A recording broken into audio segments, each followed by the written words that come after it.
Hey there, Banditos. Welcome to the latest episode of the Dollar Bin Bandits. I'm Joe Marcello. I'm Mike Farah. And today we're bringing you an absolutely terrific and interesting episode. It's with a couple. That's right, a couple that both enjoy comics. Usually it's just one person, nerds like us, and their wives leave us in the basement.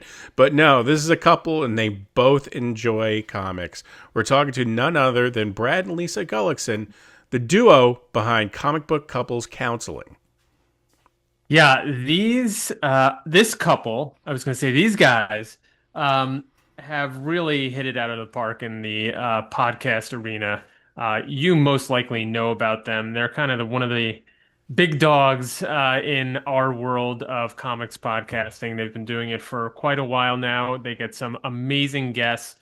And now they are expanding to YouTube with the second season of their series called The Stacks, where they have comics professionals go into a comic store and tell us about their favorite and seminal stories that they go back to again and again.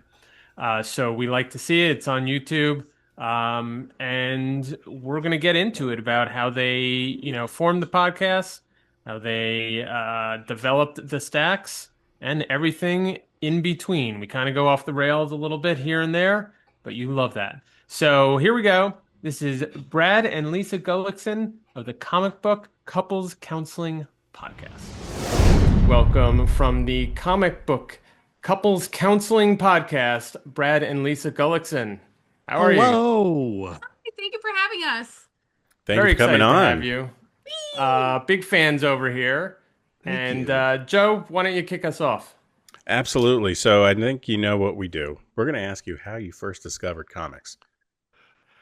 Shall I go, Lisa? Go. I was born before you.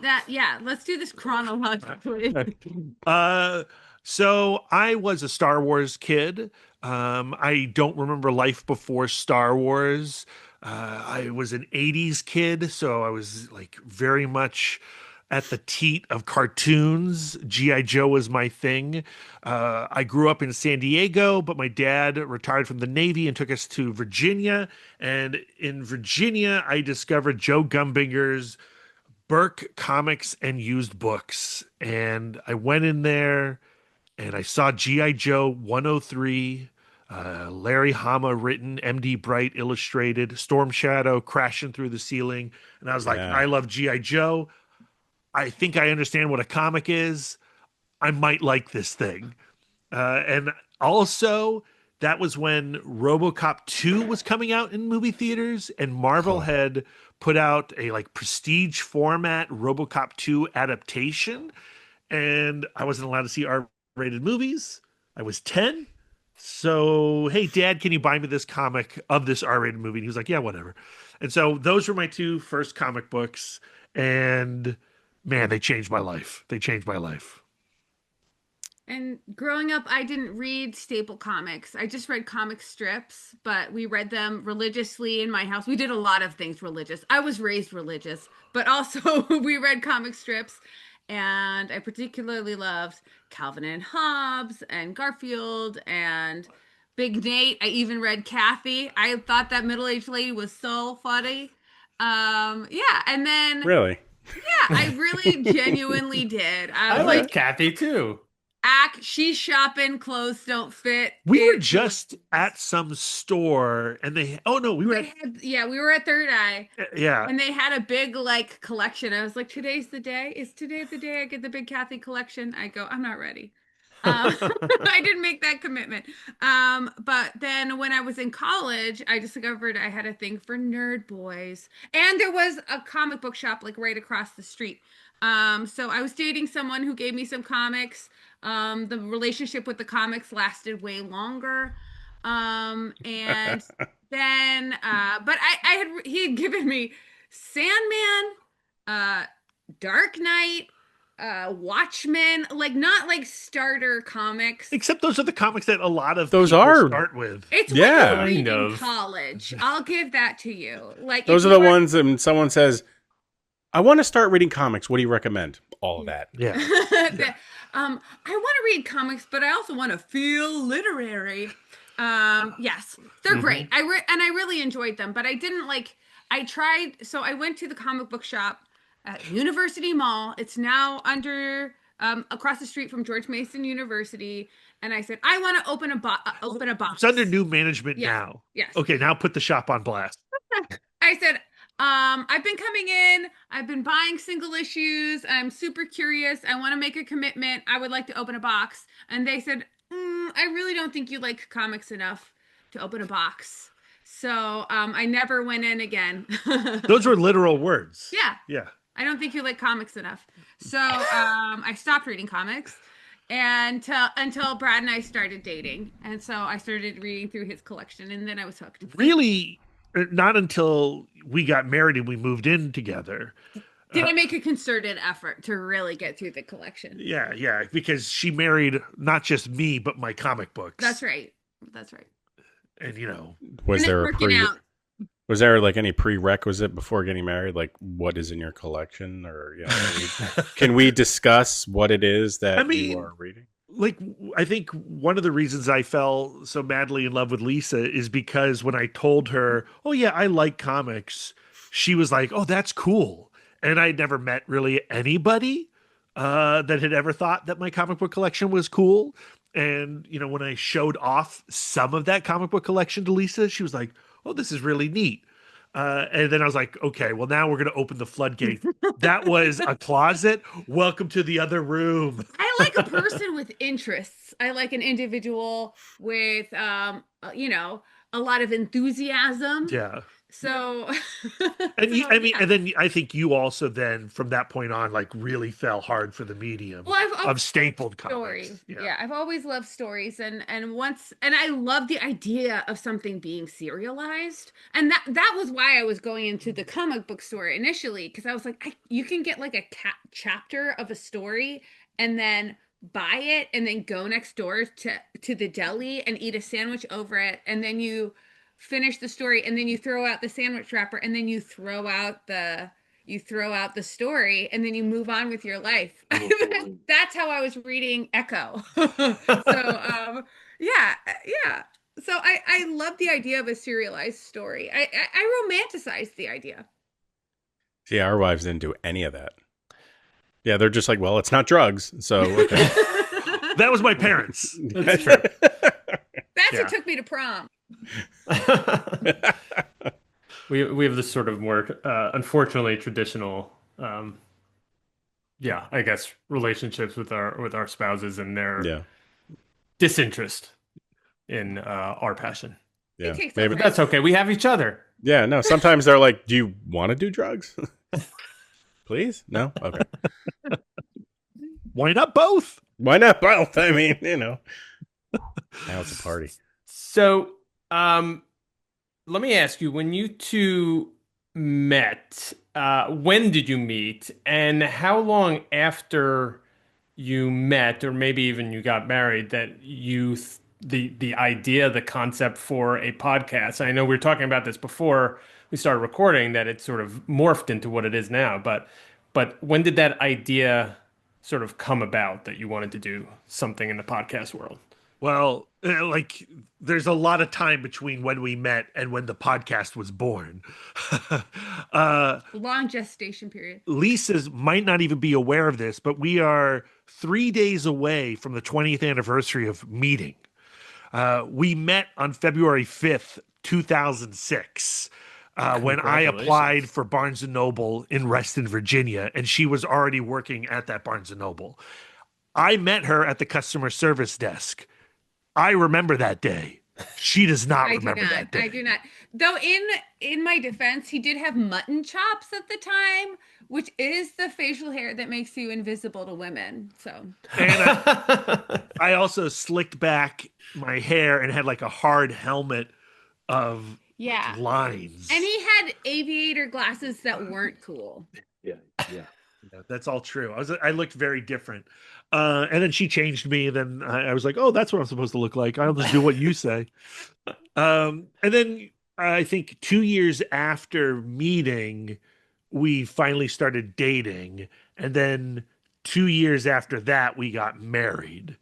So we were married in. But his first podcast wasn't with me. No, my first podcast was not with you. 2009 is when we got married.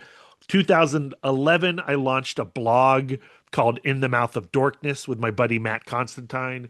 And we did that blog for a couple of years. And then I think in 2013, with our other buddy Darren Smith, we launched the In the Mouth of Dorkness podcast, Which I slept my way onto. Which she slept her way onto. It was a movie podcast, and we did like mostly like weekly movie reviews, and then we would talk about like the geeky things that we were doing in our lives that week. And then we got to start interviewing cool people, filmmakers, and things like that.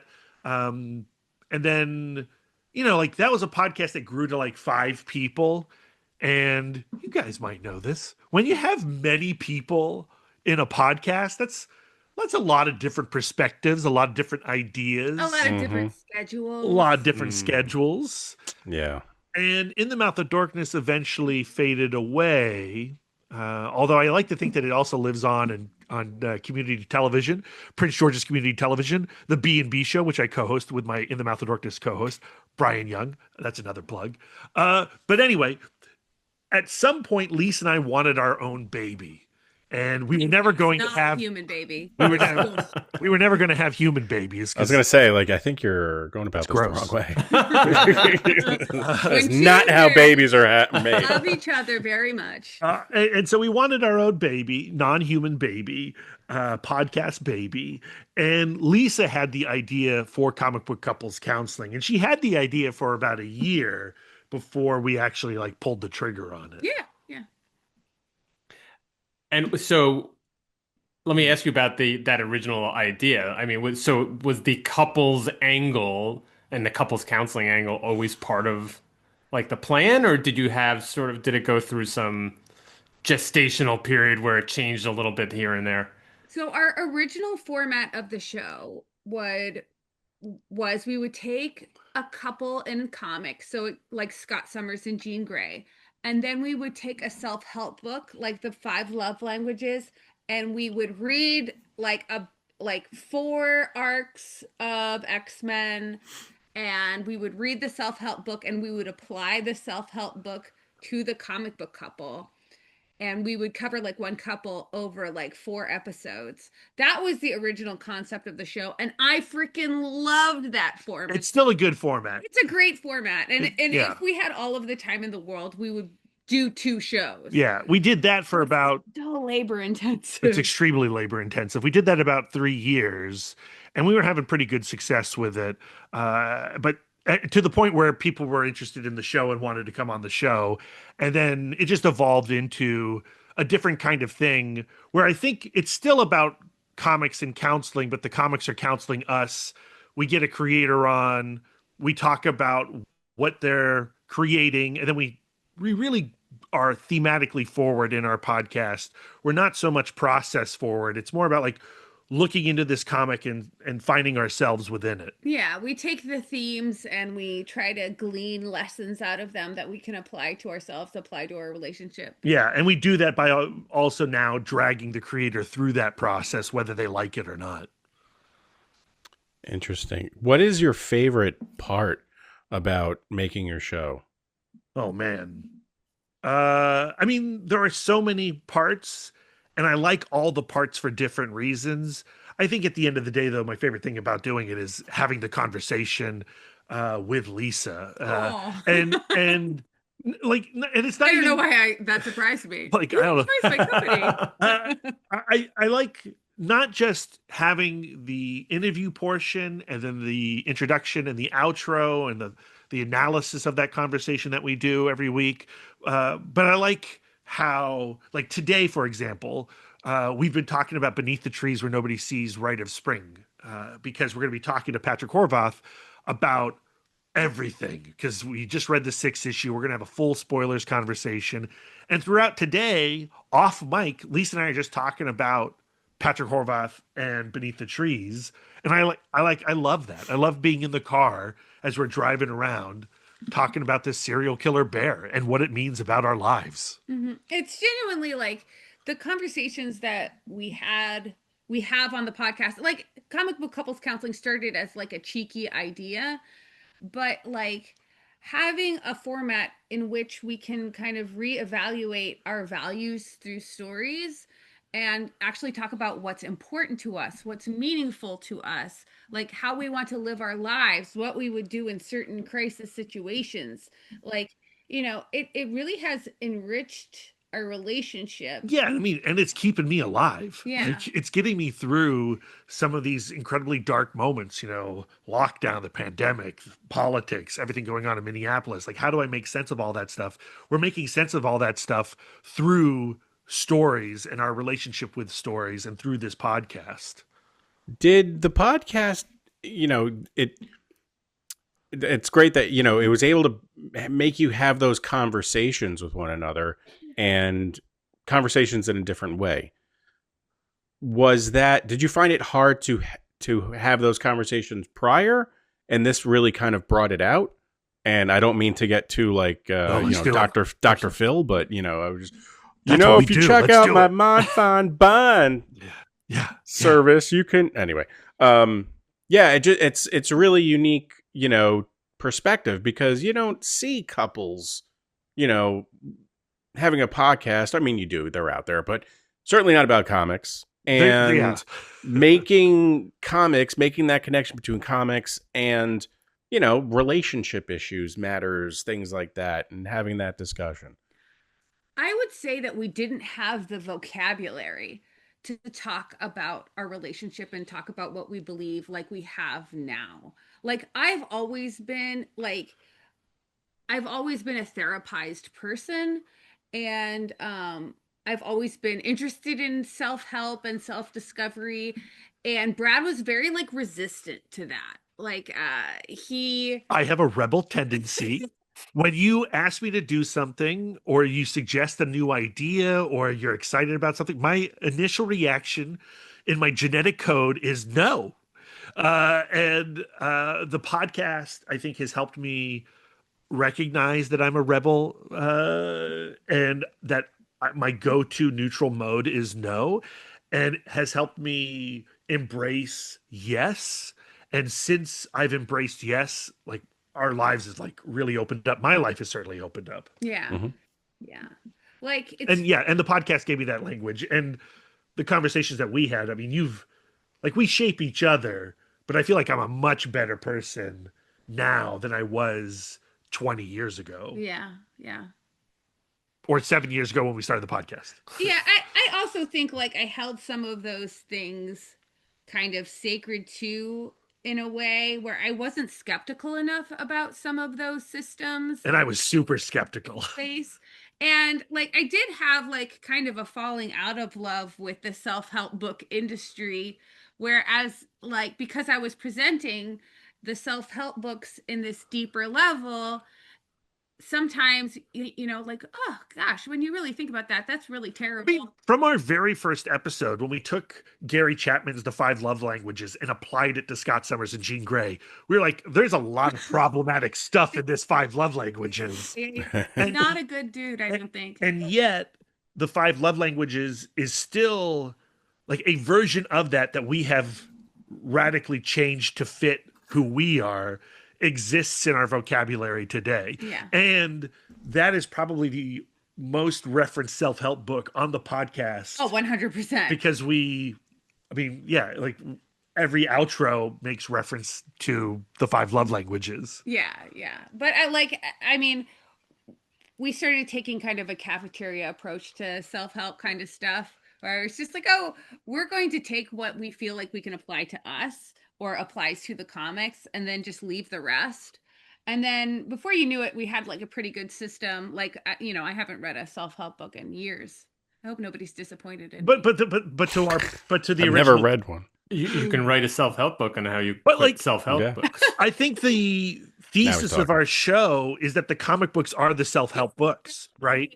Like Beneath the Trees, Where Nobody Sees, has stuff in it that's relevant to who you are, and you can apply that going forward. Yeah. Makes sense. I mean, it's such a unique angle. And It is, yeah, it really is. obviously, I mean, you get a lot of accolades for your interviews and for that incisive, analytics because it is so interesting and so human centered and, psychologically centered. So I always find that very interesting about your show and about your conversations. I want to talk about taste a little bit and your individual taste and maybe where they overlap and maybe where they don't. Do you guys generally like the same things and dislike the same things, or are there, you know, Our peaks Venn and valleys? diagram of interests is not a circle, but it's pretty close. And anything that either one of us, like there are some things that Brad likes that I find repulsive. I mean, we've had arguments. Yeah.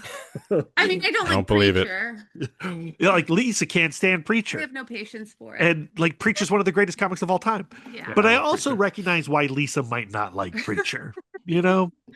Knowing who she is. Yeah. Do I have any interests that repulse you? That repulsed me. Damn. That is Wow, that's a strong word. Yeah, we're Repulse. getting Where it's deep just here. like where I say repulse, Kathy? like It I'm was Kathy reading. that- Oh, how dare you! I'm just joking. I'm only kidding. He just wants a cookie. Struggling. I'm just joking. I'm joking. But what I mean by repulse is like in the most literal sense of the word, of as you're reading it, you just actively want to set it down. I think there are certainly comics that you love that I'm like, okay, Yeah. not for me, Yeah.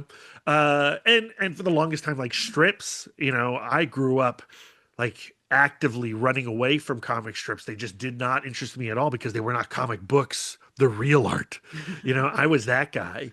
But in recent years, I've discovered a really deep love of comic strips. I'm only now just reading Calvin and Hobbes after years of Lisa telling me it's one of the greatest comics of all time. And guess what? She was right. I just needed to listen. To Jim Rugg.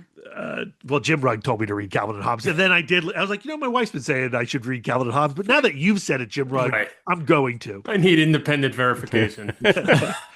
Um, I love Calvin Hobbes. It's so good. but It is. like, It's so wholesome. I think We're all just myopic six-year-olds. you Yeah. will put up more walls when it comes to movies than I will. Like, I'll watch Hang on. any kind of movie. You won't watch any kind of movie. Oh. No. Yeah, but look, that's what makes relationships interesting. I mean, if you both, look, there are all those relationships that if both people like the same thing and they do all the same, and that's fine. But I prefer, and this is just me, I'm saying the fact that my wife and I don't like everything that is the same.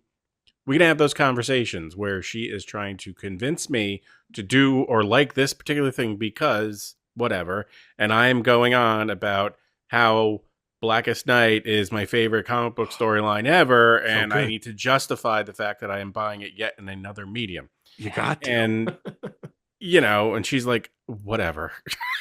But in all honesty, that's what So it makes things I know what interesting. relationships are supposed to be, I think. For sure. I just thought it's something that totally repels me when it comes to Lisa's taste. Oh, I'm curious. It's some of your tiny videos that you watch. That's not, is that taste or is Like- that advice? Just before we came on, Lisa showed me a little video of sourdough starter fails. Yeah, where And- they go to open the sourdough starter and it just erupts. Explodes. And I've it's seen just like, those. Those are pretty damn funny. They're and then they cut the sourdough Only because I have bread in no half. patience for sourdough starter. And someone told me, I was like, no. Sometimes I'll just have like a hobby like overtake me. Like I've been crocheting now for a couple of years and I feel the sourdough itch happening. I know that I'm 6 years late. I feel it happening. But just like Brad gets the ick when the people like cut the bread in half and like split it and the center is all gooey and it's like Makes gushing me out. so Ew. uncomfortable. Don't show me these videos, Lisa. And then I'll go to bed after Lisa's already gone to bed. And he keeps telling people this. Well, like the other night, Yeah. I go to bed Yeah. and your phone is louder than God. And you are asleep on it. Like Yeah. her face is on her phone. It's screaming into her skin, and it's like a hair fail video.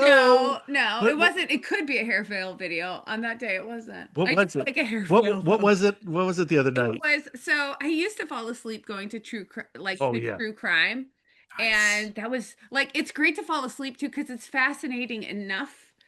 And but the thing is, sometimes you wake up to scary sounds, Yeah. and so I was like, Don't when ever I fall asleep listening to Last Podcast on the Left. It's terrifying.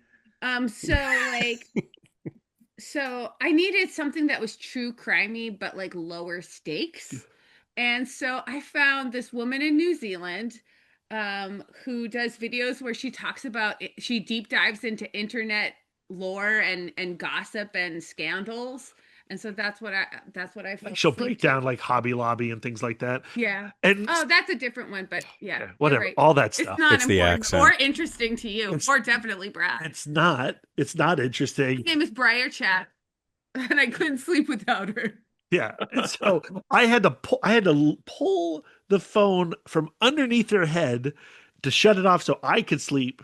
And she got mad at me. But I She's don't like, "What are think you doing?" like it. Yeah, I'm like, yeah. "I'm trying to like live my life, lady." yeah. He doesn't feel the need for like the dopamine scroll like I do.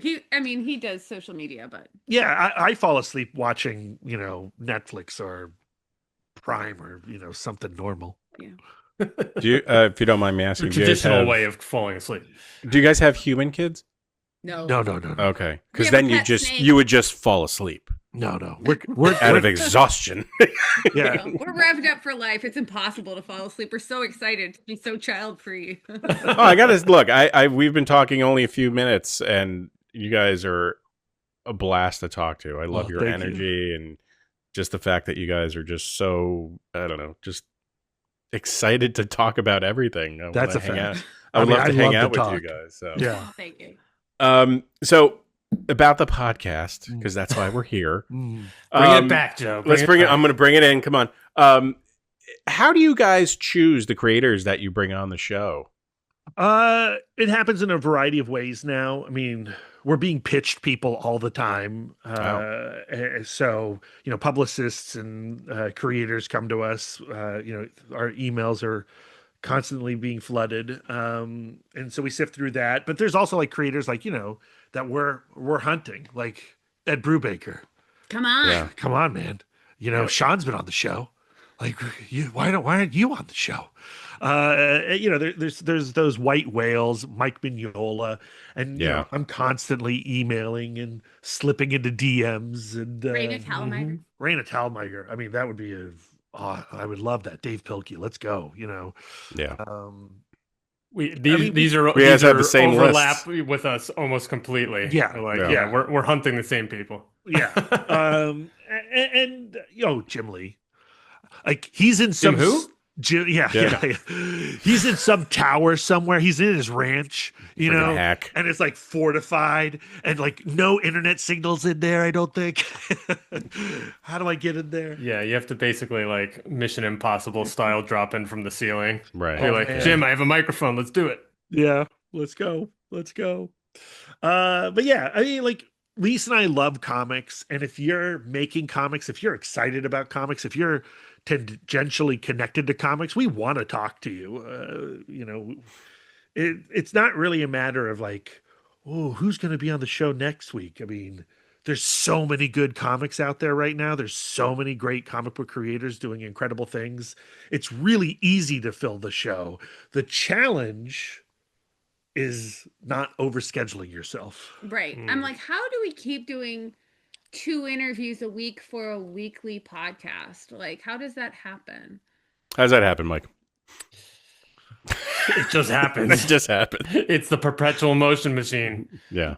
Just got to turn it out. Yeah, we're sort of the same way. It's like I'm sort of I look at our schedule, like our release schedule. I'm like, we got a lot of stuff, and we're still doing more. Like we need to pause. It's We a can't good problem pause. to have at It's a the good end of problem the to day. have. I Of mean, course it is. Yeah. and And rather bring, than you're bringing exposure to a lot of folks. It's not all these white whales that already are, very well known. It's a lot of folks that are either starting out or just getting their big break. And, you do feel a lot of responsibility to them to, Yeah. bring their best work to light to your Yeah. audience. I'm always looking for the future of comics.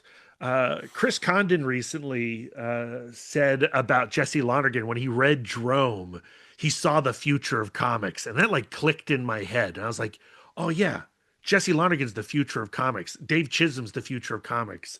Matt Lesniewski, Sarah, Sarah Meyer, Daniel Warren Johnson. Like I'm always looking for those guys who are like reinventing or pushing the medium as far as they possibly can. individuals as well, not just guys. Yeah, individuals. Yes. And colors of whales. Yeah. It's my Gen X language. It's that internalized misogyny, Lisa. I'm trying to break myself from. Folks. Say folks. Individuals. For some reason, I can't say folks. Rare flowers. It has Fair something enough. to do with me being from Virginia. I don't know. I can write folks, but you're right. I can't say it either out loud. I'm sort I of suddenly am like Petridge Farms remembers. So we want to a few more questions. Then we're going to move into the stacks, which I always have to read off the thing because my brain wants to say the racks. I constantly want to say the racks because I'm used to. I don't know. I feel like I there's a like the comic book Racks rack. too. Yeah. I would watch the Racks. Didn't Yes. think of the Oh, I thought of the What are we Racks. talking about now? Yeah, I thought of them. double entendre. Well, but I wanted to ask first. Doing this podcast together, and obviously you're both, comic book fans. Has it changed the way you read comics individually or talk about them with each other? Is there, I often find like when you have film reviewers, for instance, that, you're watching the film as a reviewer and it's hard to take a step back and just take pleasure in what you're watching. Do you guys find that with sort of reading comics now that you know you're going to be doing like shows about them? I feel like I learned how I liked to talk about comics in book club. Like when we first started our first book club, and I wasn't Pre-podcast. pre-podcast. Mhm. Like this was back right after Brad and I got married, and I was sitting surrounded by all of these omnibuses and and like all of like, and I was like, I need a systematic way to read these. So I started a book club with a bunch of my friends who didn't really read comics either. And yeah, and I was making a list of questions not to ask creators, but to ask my friends, like about what they thought about these comics. And that's where I discovered how I like to talk about books. And I feel like it's the way Brad and I have always talked about books. That's not true. Oh, ooh, interesting. Like to me, I think your process of how you read comics has informed how I now read comics. That's true. Because, growing up the way that I did in such a gatekeeper culture where, like we can't talk Spider-Man until we've talked I got to quiz you on all the villains and all the creators who have touched Spider-Man, and then I have to deem you worthy to have a conversation about Spider-Man. Like that's who I was before I met Lisa. And when we had that book club, like initially I was the person who was scheduling what books we were going to read, and I used it, I think, mostly as an excuse to just be like, check out my Wikipedia brain. Let me tell you all the things I know about this. I was very trivia driven with comics and with movies. And the podcast, I think, has really exposed to me what I initially connected to when I was a child watching Star Wars, that it's about these people, it's about these themes, it's about this mood, it's about this style, it's about how it affects you. Like if you go back and you listen to the earliest episodes of Comic Book Couples Counseling, I think you're going to find a very different Brad in terms of how he approached the comic books. because my portion of those very earliest episodes was to do all the trivia about when the characters were first introduced, who created the characters, what all the tangential storylines were for you to understand the Dark Phoenix saga. And now it's more about like picking open the comic and, like I said, finding myself in it. So you were into the minutia. Yeah. Back in the day, and maybe now a little bit more of the vibes. Because that's how comic book shops were. Like that shop that was like so rude to Lisa. Like those are the shops that I shopped at. And they were all old men. And I felt so uncomfortable when I would go into, Joe Gumbinger's shop. I like the memories of going to Joe Gumbinger's shop now are beautiful to me, but I was always a shaking, nervous kid in his store because the adults there made me feel that way, Yeah. You guys have worked, or you've moderated panels at cons. Yes. Which I think is pretty damn cool.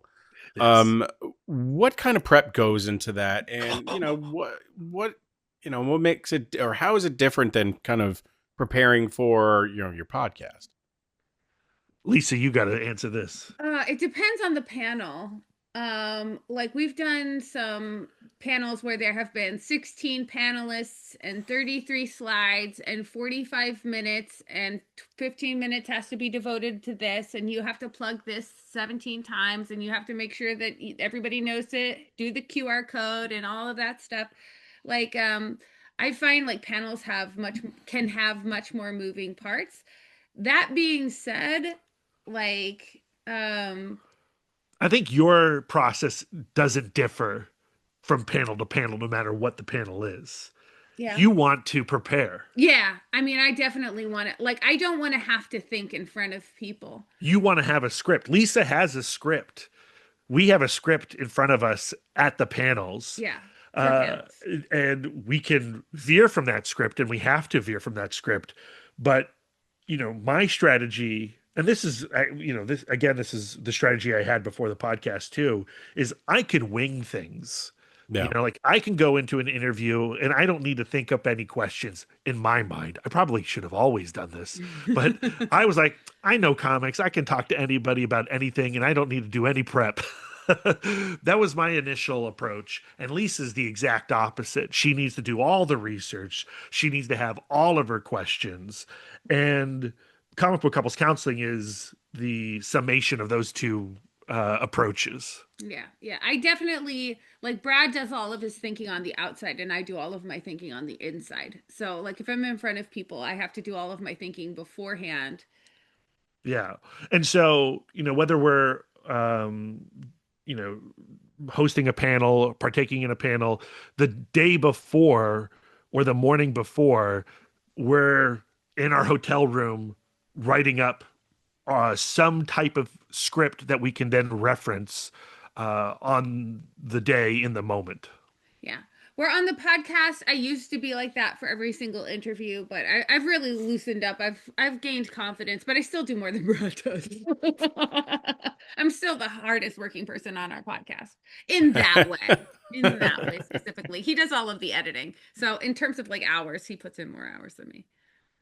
Yeah, I find that part of it interesting. I'm more of a, think on the fly type. I obviously need to have a basic idea of who and what you're discussing. Mm-hmm. But I've always had more of the let's have a conversation mindset rather than I ask you a question, you answer it, and that's what that's how it's gonna go. I'm like, this is not Dateline.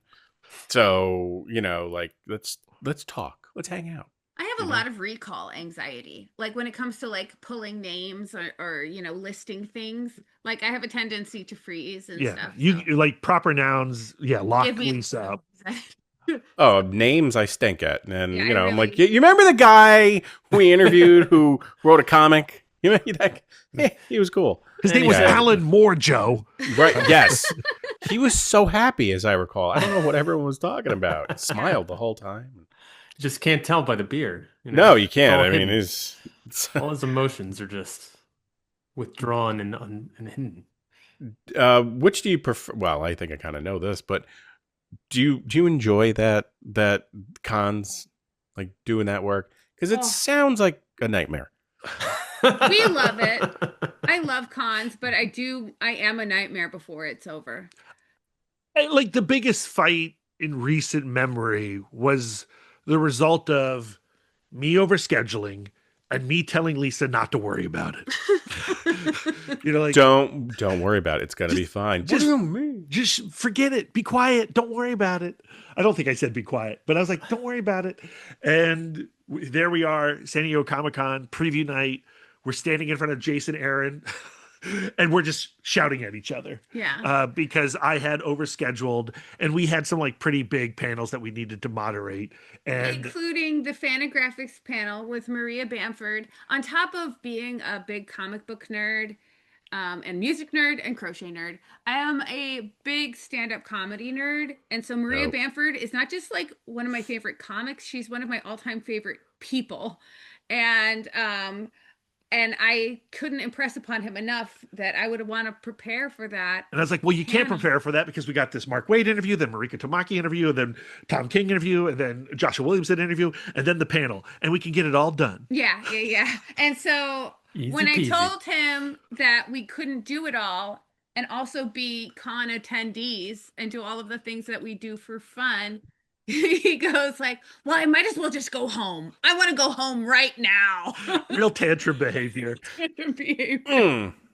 Yeah. We didn't go home. No. We did do it all. And we really had, like, cons have just changed. They're not vacations anymore, but we do like. And that con was great. And it was the best. I recognized that I was my own worst problem. Yeah. And yeah, I just had to like come to a few realizations about myself. Yeah. But like I do stress out a lot, and I am a ball of anxiety. But like you also benefit from my preparation. Oh, totally. I think we have the opportunities that we have because of your preparation and because of the perspective that you bring. I don't think like Brad's solo counseling podcast would have gone anywhere. Yeah, I think we've had some breakthroughs even tonight. So this is all good stuff. What's that? I feel a lot lighter. Oh, good. Good. That's what we aim for. We're feeding off of your energy. So maybe we'll take that back into our interviews and do some work on ourselves as well. Why not? So we've taken all this time as a preamble for an introduction to your YouTube series called The Stacks, not the Racks. Yeah. Not the Racks. Not the Racks. The Stacks. Which is just started or just about to start its second season, right? Just about to start its second season. We launched it last year. We did 7 episodes. And they did, I think they did pretty good. You know, it's hard. Like when you venture into YouTube to do YouTube stuff, like you're comparing and despairing against people who have like 100 million followers. Yes. And you're like, well, I don't have Disney's numbers, but maybe one day, And so, like, yeah, I'm pretty proud of the first season of the Stacks. I love the concept of the Stacks, and I'm super excited about the second season. It's even better in my opinion. Well, tell us about the concept and what we can look forward to in this second season. Heck yeah! So I don't know how familiar you are with the Criterion Collection. It's the DVD, Blu-ray, 4K imprint, where they're the keepers of the great movies. That's where you go to get Seven Samurai. That's where you go to get Armageddon. The greats, the classics. Right. Those two are at the top. Those, yeah, they gotta be. What are the criteria of the Criterion? I know the story behind the Michael Bay thing, but that's a tangent. I don't need to go into it. But they also do on their YouTube channel the Criterion Closet. There's a closet in New York. It's filled with their entire collection, 1,000+ Blu-rays, and they invite people like Ryan Coogler into it, and Ben Affleck into it, and Ruth Carter into it, and then they pull things off the shelf and they talk about those movies. Denis Villeneuve was in the closet one time and he was talking about Wages of Fear, and he was talking about what was that movie? I'm blanking on it, but he was going through some of his favorite films, and I'm watching this closet. I don't miss an episode, and I go, why doesn't comics have this? Like, why can't I go to a YouTube channel and watch, Chip Zdarsky or Scott Snyder or Raina Telgemeier in front of some shelves, pulling things off and going like, oh man, people talk about Jack Kirby and what a great artist Jack Kirby is, but not enough people talk about Jack Kirby's time on Jimmy Olsen or his time on The Demon. Let's talk about Commandy, and like that sounds like heaven to me. We should really have a Criterion Closet for comics. And as I had that thought, I went, well, we're buddies with Steve Anderson, who runs Third Eye Comics in Annapolis, Maryland, one of the great comic book shops in America. If you're ever on the East Coast, if you're anywhere near Annapolis, you got to go to Third Eye Comics, the mothership location in particular. And I bet you he'd let us come in with some creators and film some things. And actually, Third Eye Comics is always bringing creators in and doing these crazy signings where like Tom King is signing for like 6 hours. I wonder if we could get Tom King before that 6-hour signing to talk for like 15 minutes about some of his favorite comics on these shelves. And Steve loved that idea. And we launched the first season with Chip Zdarsky and David Brothers. They had co-written the comic book Time Waits together. They did a signing at Third Eye. And before that signing, they did this great video. And then Sanford Green did a video, and Ben Percy did a video, and Chris Condon did a video. We did a video. Steve did a video. And I just love these little static frames of creators in front of these shelves talking about their favorite comics. And the second season is launching on February 10th. The first episode is with the man who told me I should read Calvin and Hobbes, Jim Rugg. And he's such a nerd about comics. His cuts are deep. And he's a total pleasure to listen to. And we've got a massive array of cool people coming up for the second season. I should stop talking. No, that's why we're here. Co-sign everything he just said, though. I was there when he had ideas and stuff. So are you looking for, specific perspectives or perhaps like a diverse range of voices for the stacks? Or that's what we need to do. Okay. We have not really done that yet, in my opinion. I think in the second season, we're doing a better job of it. Mostly in the first season, it's white dudes. Yeah. And it is who is doing signings and coming to Maryland. Yeah. So we are not trapped, but like I like to keep the stacks at Third Eye Comics because I want a centralized location that people can dream about coming to, right? Like when you look at the Criterion Closet, you go like, man, I want to get in that closet someday. And I want people to feel that way about Third Eye Comics when they watch the stacks. When they're watching the stacks, I want them to go like, I got to get to this store. The S's, it's where it happens. Yeah, we film only in the S's area because it gets the natural light. It's the best corner of the shop. Yeah. So I want people to be drawn to this one central location. But in doing that, that means we're stuck with the people who come for the signings or the people who live in the Washington, D.C., Maryland, and Virginia area. Yeah. And I think we have relied too heavily on the signings initially.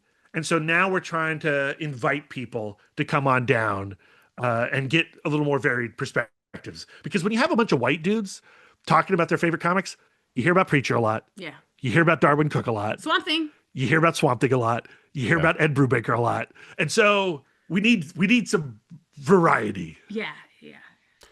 So when you come up to New York, we have a shop up here that tends to have a fair amount of signings, and it's located by our major Metro North train. And, they get some big names. So if you ever feel like expanding out, north.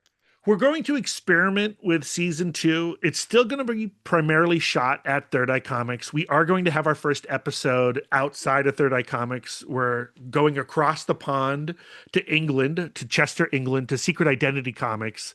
And Christian Ward's going to do an episode. He is another white guy. But he's also our Spoiler. friend. There's Spoiler. a lot of white guys. There's a lot of white guys. a We're lot of terrible. white guys. We're everywhere. But yeah, I'm excited. The second season, we've got Jim Rugg, we've got Rodney Barnes, we've got Morgan Beam, we've got Nick Dragata, we've got Joshua Williamson. It's a fun group of people. And now that we had season 1, we had people like Tyler Boss and Matthew Rosenberg coming to us and go like, well, I need to get in these stacks and I need to do one of these videos. And it's like, okay, Matthew Rosenberg, you can come to the stacks. We'll shoot one of these things with you. And so I'm hoping people will now be drawn to this concept. Yeah, I think look, we were, and we're not going to do it. That's for sure, because you guys are killing it. But I'm actually not opposed to you doing a version of it. Just don't call it the stacks. no, we're going to call it I the dollar, have a alternative dollar bin. name. It's called the racks. So the rack. No one Never. would have. That's a no one totally would different see the show. influence at all. So from the folks you've had on, and maybe even the footage you've shot for the second season, have there been any big surprises in some of the books that creators have chosen to highlight? Well, that's interesting. I had not anticipated that question. Let me Way to think. go, Mike. Oh, you know what? Besides Rodney Preacher and Swamp Barnes. Thing. Swamp Thing gets mentioned. Preacher gets mentioned. Rodney Barnes. Ed Brubaker gets mentioned. Ed Brubaker gets mentioned. Rodney Barnes, the writer of 30 Days of Night, Falling Sun, and Crownsville, which is set not too far from where we live in Maryland, in Crownsville, Maryland. A horrible story, but a great story. He picked Godzilla versus the Justice League, which is not like an iconic comic or a classic comic. It's a relatively new comic. It's fun. And it was interesting to see and hear why Rodney Barnes really loves this. And Jorge Corona, actually, the artist behind the upcoming Lobo series, he collaborated with Daniel Warren Johnson on Transformers. He picks a Godzilla comic as well. I think he picks Into the Dead Zone Godzilla comic, but he talks a lot about the IDW Godzilla books and highlights like we're living in a really great time for Godzilla comics. And it's not just like taking advantage of the license. It's taking advantage of the medium. It's like, we've all seen the great Godzilla movies. What can this medium bring to this IP, to these characters, to this kaiju? And it's like, Jorge Corona, he gets it, so that was like really fun to see. Godzilla versus the Power Rangers. I mean, Godzilla versus everything. Like Toho's just like, here's all our toys. Go nuts. My favorite is still Tom Scholey's Masterpiece Theater. What is Yeah, it? that's it. Yeah, where he does Godzilla versus the Great Gatsby, but also Sherlock Holmes is there. It's the best. What? It's the literal best. It's And the a cartooning is amazing. It's a legit Great Gatsby adaptation. Yeah, With Godzilla and Dracula. yeah, it's so good. And Sherlock Holmes. where is Natural? this? What is it? It's called Godzilla's Monsterpiece Theater Yeah. by Tom Scholey, writer, artist. And it's published from IDW. And we're getting a one-shot sequel in the next couple of months. And it's hilarious in its fluency in both the medium and also the literature. Yeah, it's super earnest. Yeah, and I freaking love The Great Gatsby. I do. And I love Godzilla. Two great I tastes love together. Godzilla. There are so many Godzilla stands in the comic book universe. Oh, I yeah. remember talking Yeah. to the editor Bob Schreck, Mm. and he's a huge Godzilla person. He was talking about his fandom, and it's come up so many times before, unprompted. I'm very surprised. I guess I shouldn't be, but there are a lot of Godzilla fans sometimes out I guest on a podcast called the Missing Frames podcast, where a guest is invited onto the show to introduce the host to a movie that they have never seen. And I did 5 episodes where we all watched every single Godzilla movie. It Oh, took wow. a year.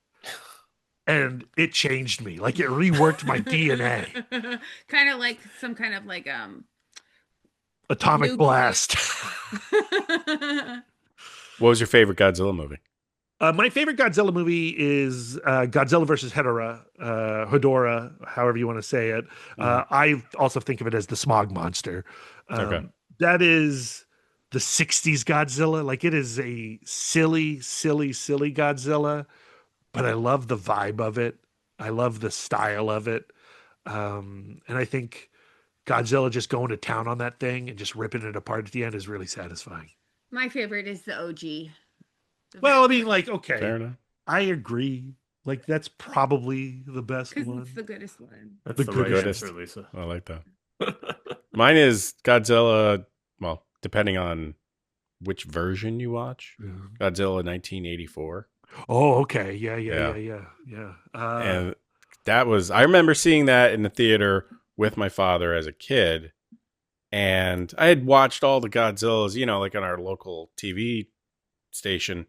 And I always thought like they were kind of, you know, because of the period in which they were showing, kind of goofy. Mhm. And then I remember seeing that one and it like got goosebumps. I was like, oh, this is something. And then it wasn't until I saw Godzilla -1 that I was like, that's the shit. I mean, like, Godzilla yeah, -1 is great. that's a great Yeah. movie. That's a great movie. Godzilla's all of like the 60s, 70s Godzillas. They all just become one movie to me. They're kind of like the Bond movies. All of the Bond Yeah. movies in my brain just become one big long. This is where she hurts me. Yeah. This is where she hurts me. Don't say that about Bond. Yeah, they're all the That's same. for another podcast. They're so not the same. I do love them, but I don't know which one's which. So who are some guests that you're looking? You're. I mean, you covered it, but you know that you want to get for the stacks. Oh, I mean, it's like the podcast, right? Like, I Yeah. want to get everybody. You know, like we've had Todd McFarlane on a couple times. It would be Son of wild. a. Yeah, yeah, We've been hunting him for a while. Holy hell! Yeah, he's. and yeah, he like I want to get some of those like iconic, like the people who shaped me as a child.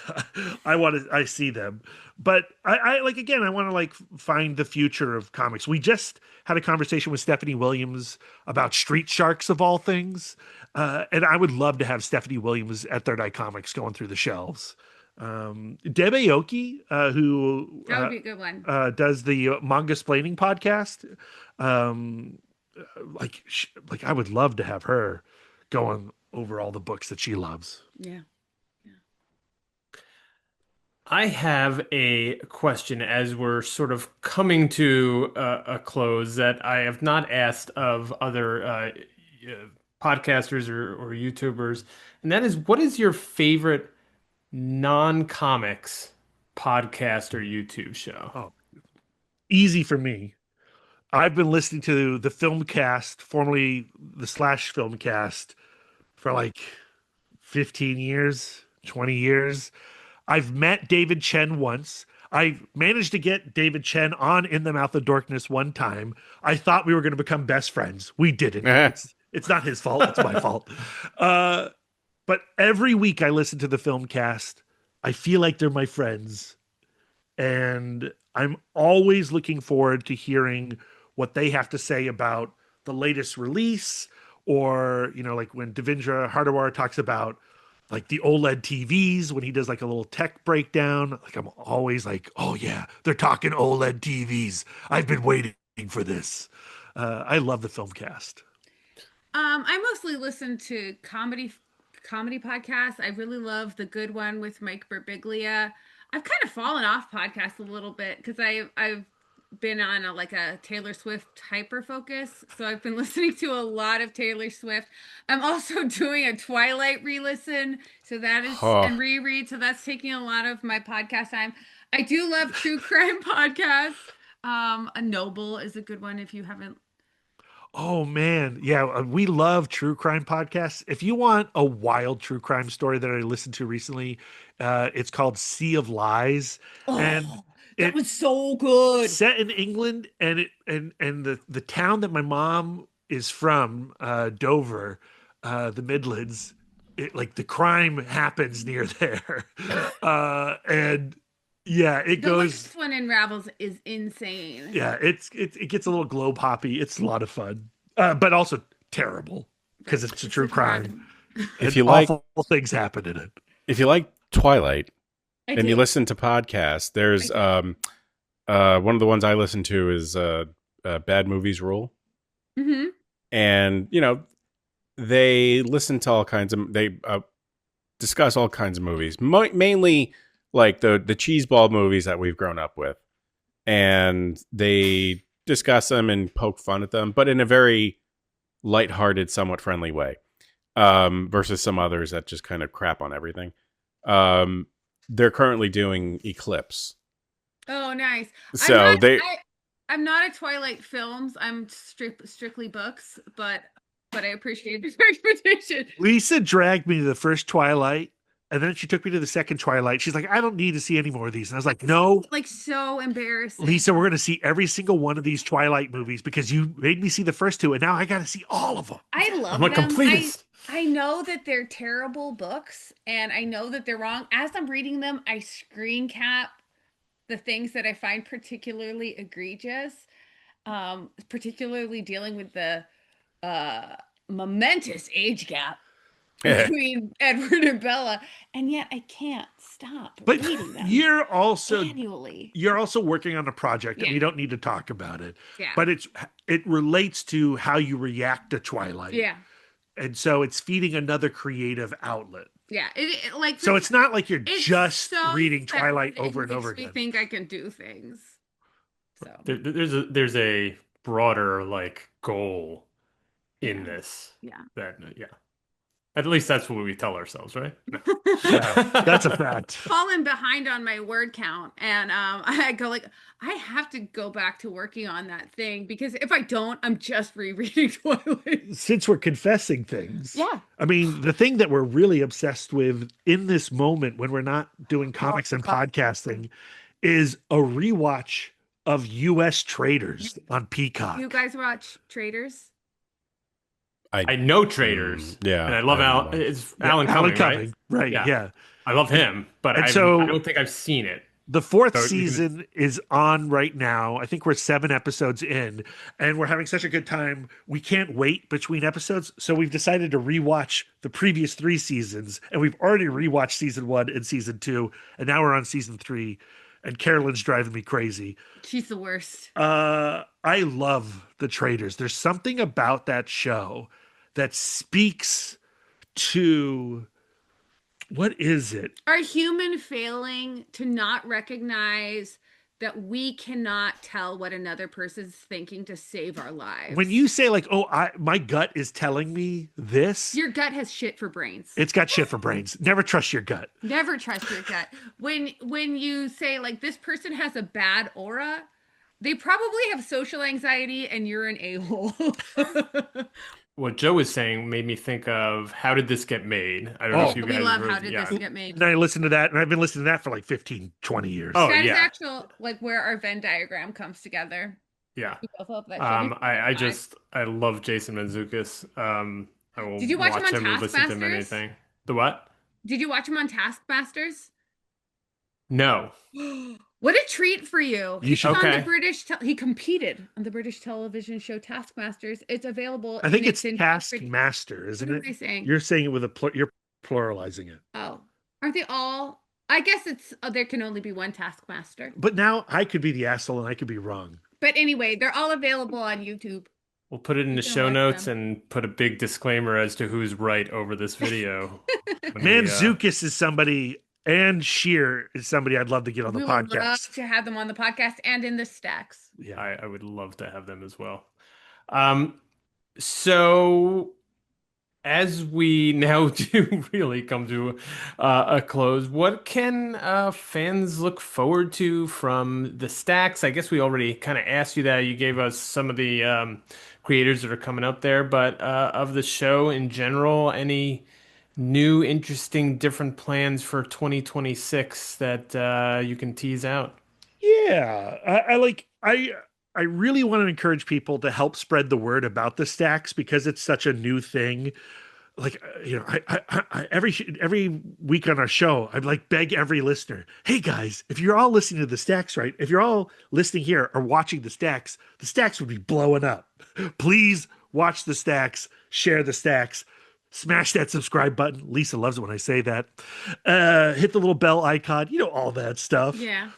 If you watch it and you like it, please do all those things. Most importantly, share it. Tell everybody in your local comic book shop about it, because I think it does fill a need for this industry and for comic book readers and lovers.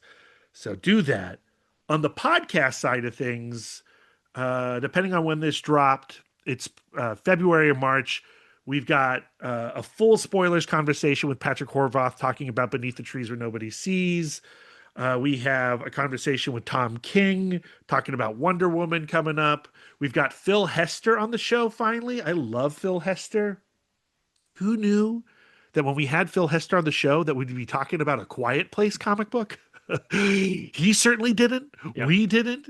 But it ended up being such a fun conversation about Silent Comics, Harvey Kurtzman, Alex Toth, our love of Jaws, and how tricky it is to write licensed books. So I really enjoyed that conversation. Yeah, we were lucky enough to have Phil before, and he's a great Such guest. a good talker. Yeah, good talker. Has great stories and has done so much and has an interesting kind of career path. Yeah. That is well worth talking to. I also loved, by the way, among your more recent guests, that we were trying to get at some point because I saw, and it's podcast relevant, is you had the Doughboys on, which was just so yeah, so fun and so phenomenal. It's one of those crossover events that maybe not everyone gets because they don't, maybe the comics and the fast food people don't cross over, the comedians maybe, but I certainly appreciated that. So good get on that one among that your was other ones. Such a blessing. And they brought so many listeners to the show, which we really appreciate. And we're back. This was fun. I really enjoyed talking to the both of them.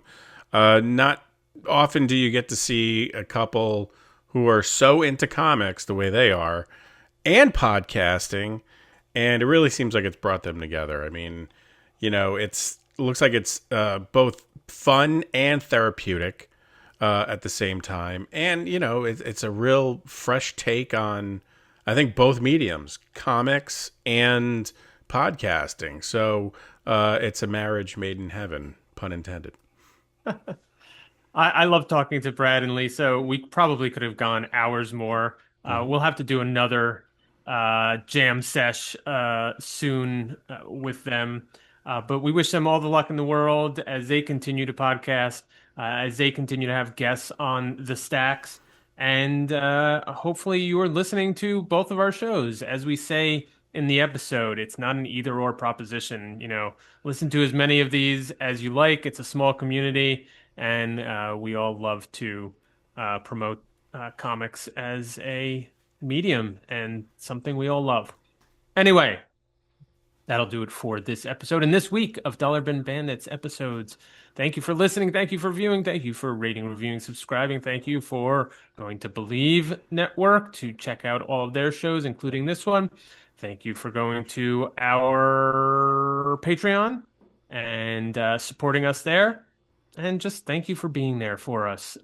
We have plenty more episodes coming up from all 5 bandits, and we look forward to bringing those to you in the coming weeks. So check them out. Have a great weekend, and we'll see you next time.